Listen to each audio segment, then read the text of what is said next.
اور پھر ہمارے گھروں کے جو حالات ہیں وہ ہم سب کے سامنے ہیں۔ آج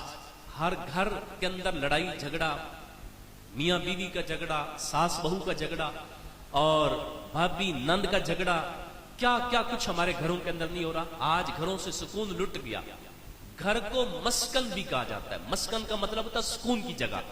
مگر آج ہمارے گھروں میں سکون نہیں ہے۔ آج ہر بندہ پریشان ہے، ہر بندہ باہر ہے تو بہت خوش ہے، دوستوں کے ساتھ بڑا خوش ہے، اور کہیں پر بیٹھا بہت خوش ہے، گھر میں آتا ہے گھر اس کو تھانہ دکھائی دیتا ہے۔ میاں صاحب گھر میں آتے ہیں تو ایسا لگتا ہے کہ وہ جلاد بن کر اور ہلاکو خواہ بن کر گھر میں آتے ہیں، بچے سہمے ہوئے، بیوی سہمی ہوئی، ڈری ہوئی، گھر کے اندر ماحول وہ بن گیا۔ پھر ہم کیا سمجھتے ہیں؟ ہم یہ سمجھتے ہیں کہ ہمیں کسی نے تعویذ ڈال دیا، ہمارے اوپر کسی نے جادو ٹونا کر دیا۔ پھر آج ہمارے معاشرے کے ایک بہت بڑا المیہ، یہ 2 نمبر جاہل پیر اور عامل بابے ہیں۔ اور ناراض نہ ہوئیے گا میری مائیں بہنوں، ہماری مائیں بہنوں نے اللہ ماشاءاللہ ہر بدھ اور اتوار پکا کر کے رکھا ہوا ہے، کسی نہ کسی جاہل بابے عامل کے پاس پہنچی ہوتی ہے۔ اور یہ اتنے کمینے صفت لوگ ہوتے ہیں، بہو چلی جائے اس کو کہیں گے تیری ساس نے تجھے تعویذ ڈالے ہوئے ہیں، ساس چلی جائے کہ اس کو کہیں گے تیری بہو نے تجھے تعویذ ڈالے ہوئے ہیں۔ اب وہ ساس وہ بہو جن کا رشتہ ماں بیٹی جیسا تھا ان کو دشمن بنا دیا۔ اب وہ کہتی میں اس کا اتنا خیال رکھتی ہوں، میں نے اس کو گھر دیا، میں نے اس کو اتنی عزت دی، اب یہ میری جڑوں کو کاٹنے پہ لگی ہوئی ہے۔ وہ ساس جو ماں کے روپ میں تھی اب وہ ساس بن کر اپنی ہی بیٹے کا گھر اجاڑنے پہ لگ جاتی ہے۔ کبھی بیٹے کو شکایت، کبھی کس کو شکایت، کبھی اس کے ساتھ لڑائی، کبھی اس کے ساتھ لڑائی، خاندانوں کے خاندان اجڑ جاتے ہیں۔ اب ادھر دوسری طرف بہو کا بھی یہی حال ہے۔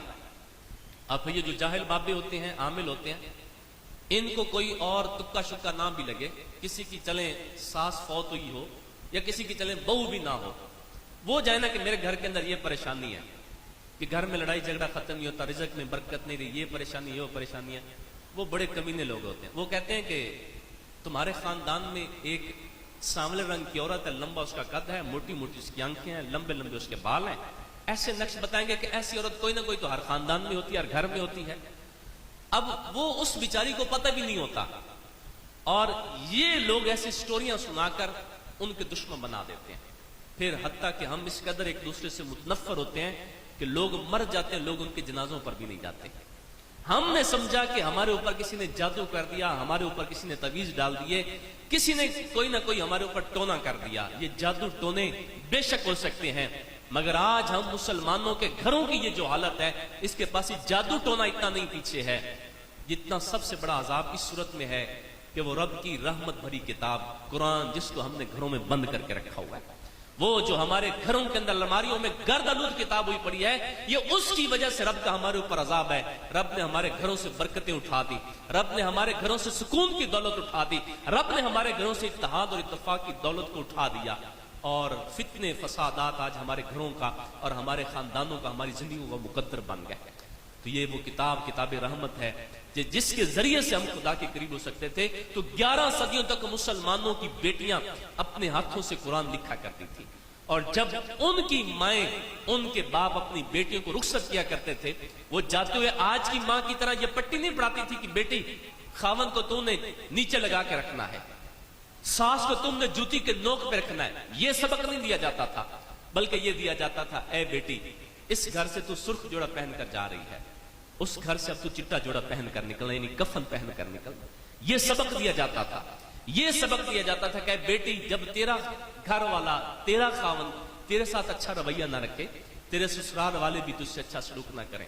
تو اپنی ماں کے پاس، اپنے باپ کے پاس شکایت لے کر نہ آنا،